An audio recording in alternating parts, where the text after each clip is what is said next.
song by the Smiths. 1, 2, 1, 2, 3, 4.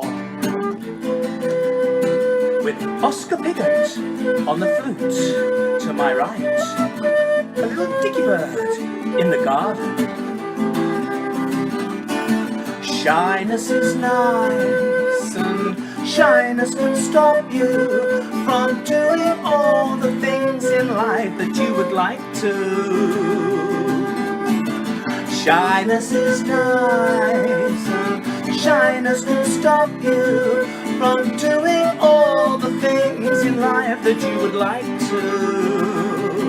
So if there's one thing you'd like to try, if there's one thing you'd like to try, ask me, I won't say no. How could I? Coyness is nice, and coyness can stop you from saying and doing all the things in life that you would like to. So if there's one thing you'd like to try, if there's something you'd like to try, ask me, I won't say no. How could I? Spending warm summer days indoors, writing frightening verse to a buttered girl in Luxembourg. Ask me, ask me, ask me, ask me, ask me, ask me, because if it's not love, then it's the bomb, the bomb, the bomb, the bomb, the bomb, the bomb, the bomb that will bring us together. Oh, nature is language, can't you read? Nature is language, can't anybody read? So ask me, ask me, ask me, ask me, ask me, ask me, because if it's not love, then it's the bomb. If it's not love, it's the bomb who will bring us together forever and ever. Na na na na na na na. Na na na na na na na. Na na na na na na na.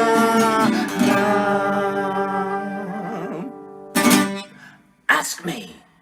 Thank you, Oscar Piggott, flute master extraordinaire. There was once a little rat, and one morning the little rat said, Mother, Father, I don't want to marry anyone around here because, well, they're not strong enough. What? They're not strong enough. I would like to marry the strongest being in the whole world. The strongest being in the world, said the father. The strongest being in the world, said the mother. Yes, I want to marry the strongest being in all the world. All right, says the father. All right, says the mother. We'll see if we can find the strongest being in the world. And off they set from their little hole in the ground. Well, they travelled to the north, they travelled to the south and the east and the west, but they couldn't find anyone who was the strongest in the world. Oh dear, says the father, we'll have to go home. Oh, that's not fair. We've come all this way, surely. Oh, what's that? Up there. What's that up there, says the father. I don't know, I can't see properly. It's ever so bright, it's ever so strong. Oh, it's the sun. The sun must be the strongest being in the world. I want to marry the sun. All right, dear. And the mother and father and the little rat, they flew up into the sky and straight before the face of the sun. Oh, here you are, dear. Let's put some sunglasses on, says the mother. Hello, are you the sun? Yes, I am. Oh, you're so big. I am large. You're so powerful. I am very powerful. You are so strong. I am strong. Well, I'd like to marry you then. What? Let's have a good look at you. My, you're a cutie. Let's be married straight away. Oh, that's great. That's wonderful because I wanted to marry the strongest of them all. The strongest of them all? Yes. Well, I will disappoint you then. What do you mean? I am not the strongest. Well, who is then? Do you know, there I am often. I am shining my light upon the world. I'm brightening up everyone's day.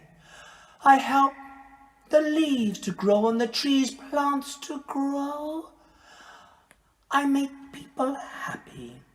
And yet, there is something stronger than I. What is it? Well, there I am, smiling upon the world. Then who comes by but the big black cloud? And the big black cloud, why, he wipes the smile off my face, and he stops me shining upon the earth, and everything goes dark and grey, and people become very sad, and there's nothing I can do to shift the mood away. So I am not the strongest. The big black cloud is stronger than I. Well, thank you for being so honest. And so the 3 rats, they leave the sun, and very soon they're flying across the sky until they come upon... Oh, look, there's the big black cloud. Who said that? Me. I'd like to marry you. What? Let's have a look at you. Oh, yes, you're a little cutie. Let's get married straight away. Oh, wonderful. I've wanted to marry the strongest being of them all. The strongest being of them all? Why are you wasting my time? What, aren't you the strongest being of them all? No, I'm not. Oh, do you know, I'm strong enough to black out the face of the sun. But I am not strong enough to stay there because there's a wind. Oh, yes, a windy, gushing wind. It comes by. I'm enjoying myself, making everyone look and feel miserable. And the wayward wind, he rushes by, and I try to stop him, but he's able to blow me away. So the wind is stronger than I. You'll have to marry that.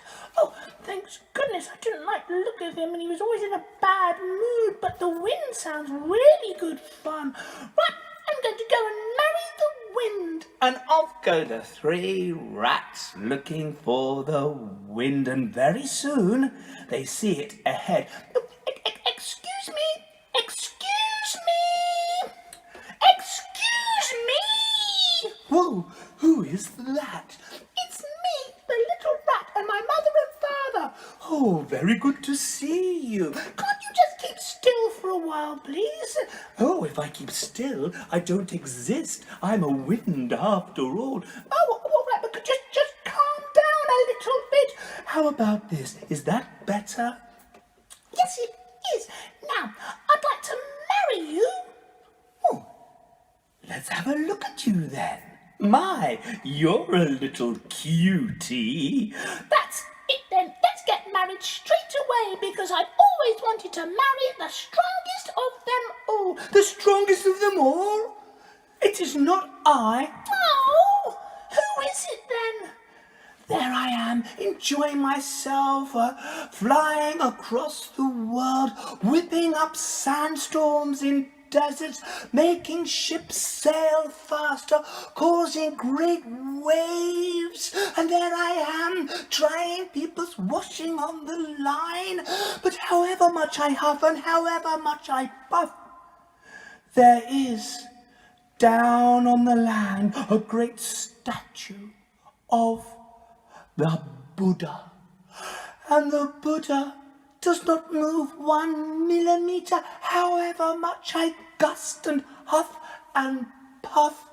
I cannot make him move an incy-wincy bit, a tiny millimeter. He will not move.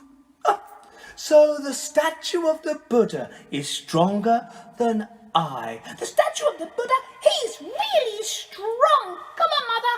Come on, Father. And all 3 of the rats, they fall through the sky until they land on the shoulder of the stone statue of the Buddha. And the little rat whispers into the Buddha's ear. Excuse me? Yes. I'd like to marry you. Let's have a look at you. My, you're a little cutie. Let's be married straight away. Oh, thank goodness. I've always wanted to marry the strongest of them all. The strongest of them all?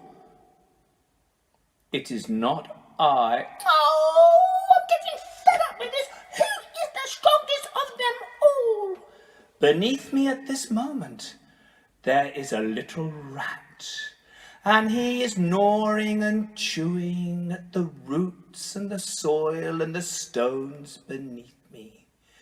He is nibbling away, making a hole, and each day the hole gets larger and larger, and one day I know the hole will be so huge, and I am so heavy, I will topple down into the hole and break into 1,000 pieces of rock, and there's nothing I can do about it.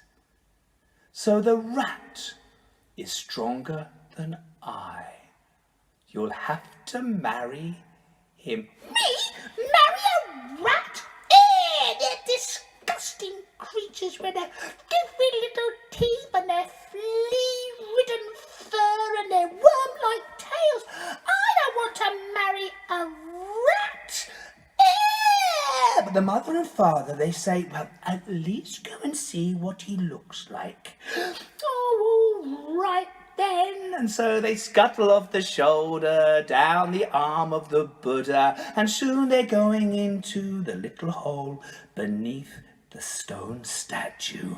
And sure enough, beneath there is a little candle flickering, and there is a little rat gnawing away, nipping, making the hole larger and larger and larger until he hears, Excuse me? and the little rat looks round and sees another little rat. And as soon as their eyes lock, their hearts go boom-de, boom-de, boom-de, boom-de, boom-de, boom-de, boom, and they fall in love. And wow, don't they soon get married? Whoa, there's fireworks fizzing round down there. It's like Chinese New Year underground. And very soon after that, why, they start having a family. And not much longer after that, if you know anything about rats, why? Oh, Daddy Rat said, You know, it was a really good home here to start off as a starter home, but now we've got so many children. I mean, honestly, there's nowhere to put our paws anymore. Come on, everyone, pack up your suitcases. We're going to leave this home and we're going to go out and find a bigger place to live. and that's what they did. And you know, it's a good job they left in the morning. Because do you know what happened in the afternoon? Well, the great stone statue of the Buddha fell down into the hole and broke into 1,000 pieces of rock. And so, it wasn't the sun who was the strongest. It wasn't the big black angry cloud who was the strongest. It was not the wispy wayward wind who was the strongest. It was not the great stone statue. It was the little rat who was the strongest of them all.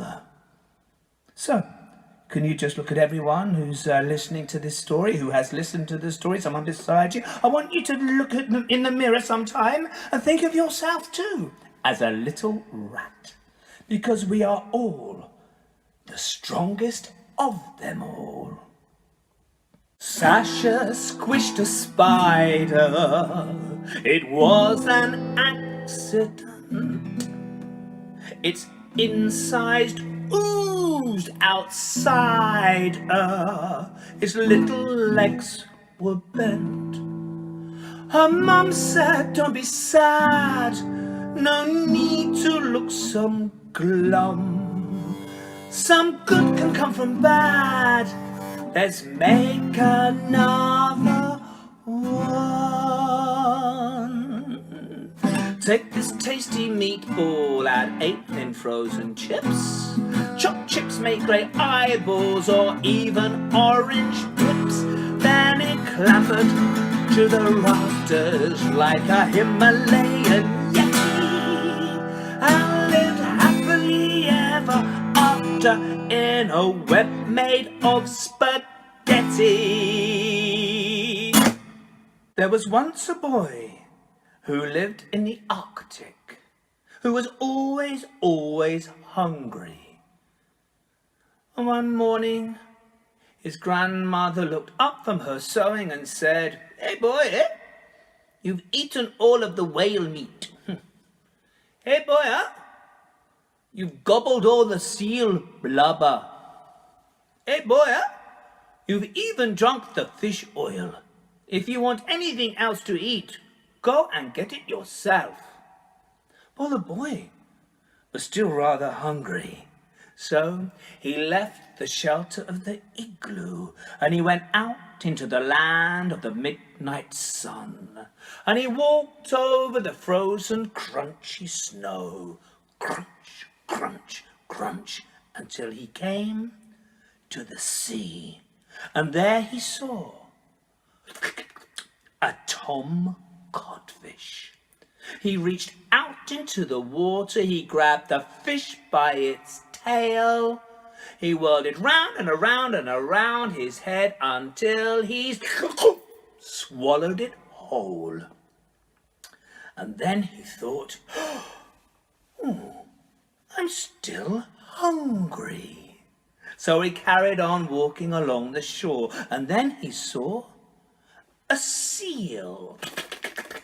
Up to the seal he went, crunch, crunch, crunch. He grabbed it by its tail, whirled it round and around and around and around, opened up his mouth and swallowed it all down. And you know what? He was still hungry. He walked further along the shore until he saw, it looks like a seal, but it's bigger and it's got 2 long tusks. Yeah, a walrus. Up to the walrus he goes, he picks it up by its tail, he whirls it round and around and around, he opens up his mouth and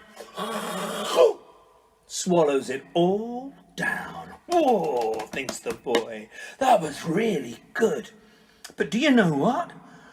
I'm still hungry." Oh, and then he saw ahead of him a polar bear. Up to the polar bear he goes, he grabs it by its tail, picks it up and whirls it round and around and around, he opens up his mouth and swallows it all down. Glump!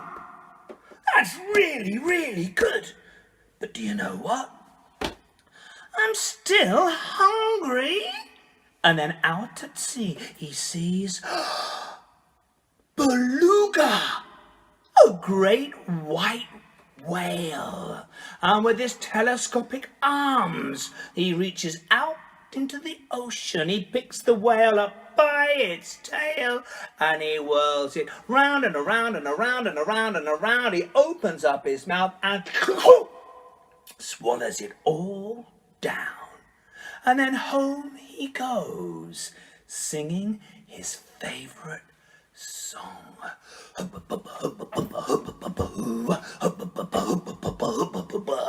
But before he gets home, he feels so thirsty.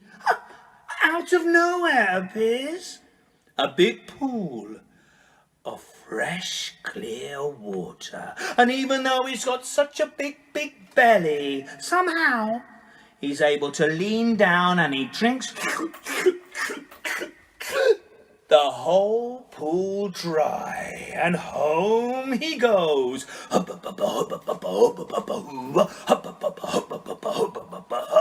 But when he reaches the igloo, he tries to get in through the doorway, but he's so big, and he calls out, "Grandma, look! I'm too big. I can't get in through the doorway. What will happen if I stay out here any longer? I'll freeze." And Granny, she looks up from her sewing and says, "Hey boy, if you can't get in through the doorway, try the window way." Huh? Now, it's not the kind of window you might have at your house, you know, a glass one, UPVC, double glazing. No. An igloo's made of ice and snow, and there's just a block there that hasn't been filled. There's a gap. Aha! And that has a caribou hide for a curtain. He goes round the side of the igloo. But he calls out, "Grandma, I can't even get my head through the window way. What shall I do? If I stay out here any longer, I'll freeze." And Granny, she looks up from her sewing and says, "Hey boy, if you can't get in through the window way, try and get through the smoke hole." Huh? Well, Granny's usually right. And he goes round the igloo, and he looks down at the smoke hole, but he says, "Grandma, I can't even get my nose through the smoke hole. What will happen if I stay out much longer? I'll freeze." And Granny, she looks up from her sewing and says, "Hey boy, if you can't get in through the smoke hole, try and get through the eye of my needle." And as she lifts the needle up, why, as if this story wasn't strange enough already, it gets even stranger. The boy, he hears in his head and all around, oh, he's getting dizzy. And suddenly, whoop! He's falling down through the smoke hole. He's shrunk, but when he gets into the igloo, it's like someone has a bicycle pump. They're blowing him up like a balloon. He gets in bigger and bigger and bigger, and then he pops, and the igloo explodes. And there, it's like a snowstorm. Oh, and Granny's saying, "Grandson, where are you? Where are you? Where are you?" And then the snow falls to the ground. And Granny starts to cry. "Oh, I popped my grandson. I only meant to teach him a lesson." And she cries as the tears stream down her face and fall off her chinny chin and plop upon the snow. But instead of freezing, these tears are so salty. Oh, a pool of water begins to form around her ankles, and she cries and she cries and she cries, and more water, it reaches her knees, and she cries and she cries and it cries, and it comes up to her belly button, and she cries and she cries and she cries and she cries, and the water rises up to her chinny chin. Can you imagine? Her head like an island surrounded by water. She stopped crying. But then she can see something swimming around in front of her face. Look, there's a tom codfish, followed by a seal, followed by a walrus, followed by a polar bear, followed by a great white whale. And sitting on top of the whale is my grandson. When she sees he's still alive, she smiles like the sun itself, and all of the water disappears. And Granny now is standing in the middle of all of those creatures.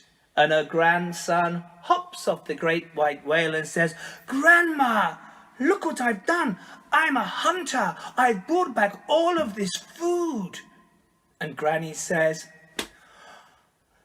"My grandson, you have truly grown up. You have become a hunter. Well done. But remember, we don't just eat all of these creatures. We use the skin and the fur to make our clothes. We use the bones to make our tools and weapons. We use their oils for our fires and lamps. Quickly, let us build another igloo, and then we'll start to cut up all of these creatures." And that's just what they do. It doesn't take long to build an igloo. But you know, that young lad, he certainly learned how to grow up, to be a hunter, and to provide for his family. And that story comes from the Inuit people, many of whom live in northern Canada.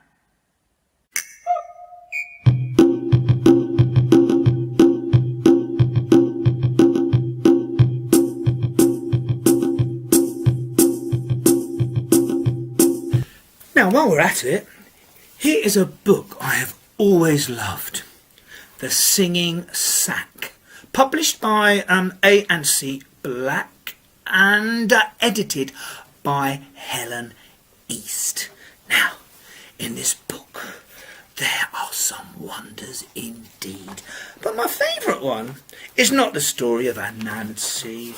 It's not this story or that story. It's not Did the Rum Do, although it's very, very good. My favourite story is this one, The Strange Visitor. And I've got my little drum, so I'm going to bang it. There was an old woman who lived all alone, and all alone was she. No one around for miles around to keep her company. One night she sat beside the fire, spinning at the wheel.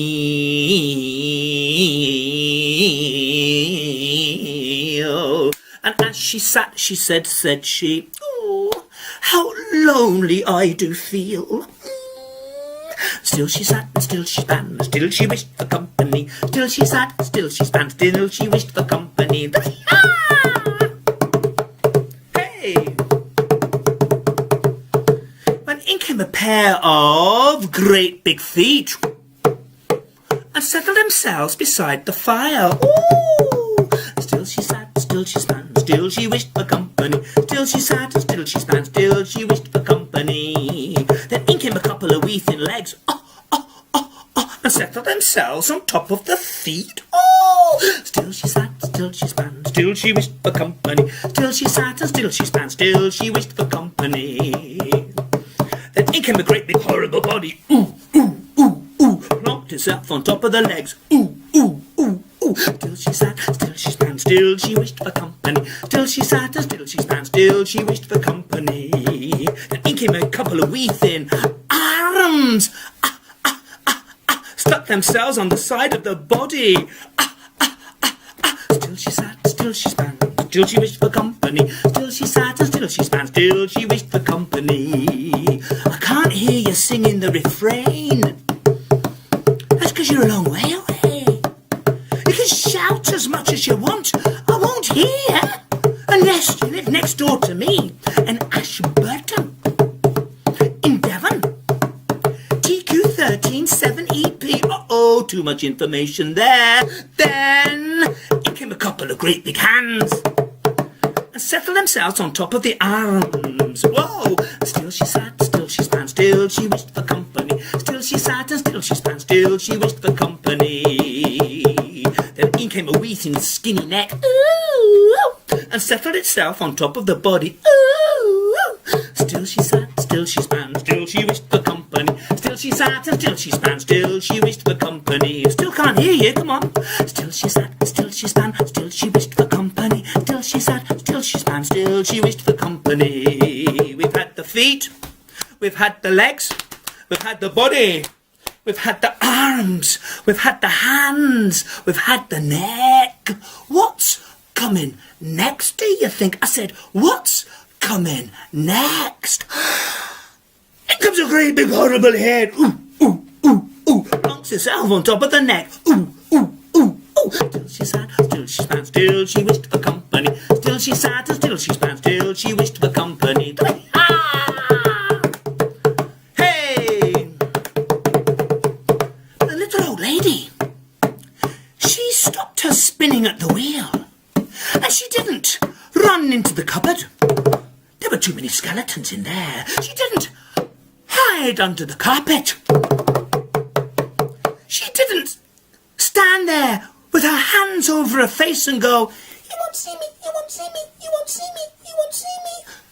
She just stopped and she looked and she said, "Mr. Ogre, you've come into my house without knocking at the door, without an invitation, without ringing the bell, without sending a text, without sending an email or WhatsApp or letting me know. And not only have you come in without an invitation, you've left the door open."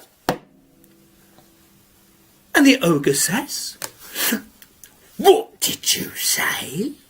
I said, "You've left the door open, and would you go and close it now?" "I don't think you know how it works around here." "And how does it work around here?" "Well, I am an ogre, and I have come here to gobble you up." "Well, you've come to gobble me up, have you? Well, before you gobble me up, you can at least go and shut the door." "Go and shut the door?" Honestly, I've never been spoken to like that before in my life. What's it coming to? All right, I'm going to go and shut the door, but then I'm going to gobble up that little old lady. And off he goes, and he shuts the door, and then he starts walking towards the little lady, and he's about to pick her up and gobble her up, when the little old lady says, "Mr. Ogre, why have you got such great big feet?" And the ogre, he looks down at his feet and he says, "Well, great big feet. I've always had great big feet. I suppose they're for walking far, for walking far." "Oh, what about your legs? They're so thin and reedy. Why are you so skinny in that department?" "Why am I so skinny in that department? I suppose from staying up late and too little food." "Oh, what about your body? I mean, it's so large in proportion to your legs. You must have a little problem with your knees." I do, especially at the winter time. Why have I such got a great big body? Oh, I'll tell you why. Because it's all from working hard, What about your arms? I mean, they're as thin as the twigs I use for my broom. Why are you so thin there?" "Are you a witch?" "No, I just like to keep the place tidy. Why